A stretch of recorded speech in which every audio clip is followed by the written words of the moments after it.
so today we are going to learn how to do an iso pop. The prerequisite move of this is an isolation, so we'll quickly go through that and then we'll get on with it. All right, guys. So the hoop that I'm using today is a 32-inch hoop. It's not a big adult, beginner hoop. It's a smaller dance hoop, okay? So this is the size that I'm working with. It's entirely up to you what you want to work with. All right, so iso pop, here we go. I'll show you the iso pop. So iso pop, in case you don't know what it is. Iso pop. Okay, so into that isolation. Nice long arm, knuckles pointing forward. We're going to trace that hoop up to the top with your hand. So we're going all the way up to the top. As we get to the top, we flip our hand, we recatch, and then we drag it down using our muscles. Okay, so again, we're tracing that hoop to the top. We flip our hand over and we come back down. I prefer going the other way around. It just feels nice and floaty for me, or flowy for me, okay?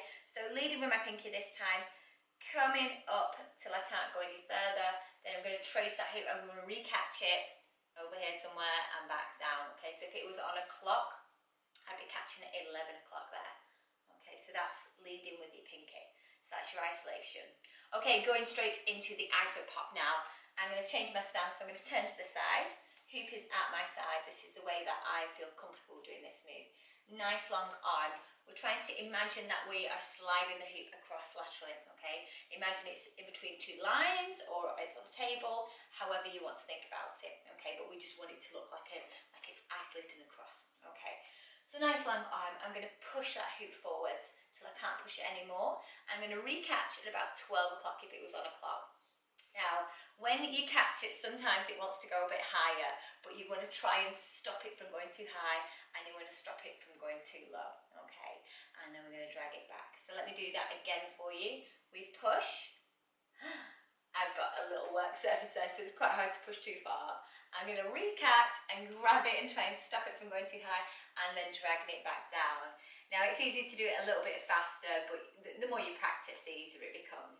So push and catch, push and catch, push and catch. Okay, don't be afraid to move your feet from the spot as well. Okay, guys, so there is your iso pop. There is another way that you can do your iso pop. Well, the way that I also learned was by coming down to the floor. So we'll go down to the floor and I'll teach you another way to do your iso pops. Okay, guys, so I'm on the floor. This is the other way that I would teach how to do an iso pop. Okay, so I'm going to come to the side. So hoop again at my side, and you want to keep your hoop, say, about 1 inch or 2 off the ground, okay? And from here, again, we're going to push that hoop all the way across.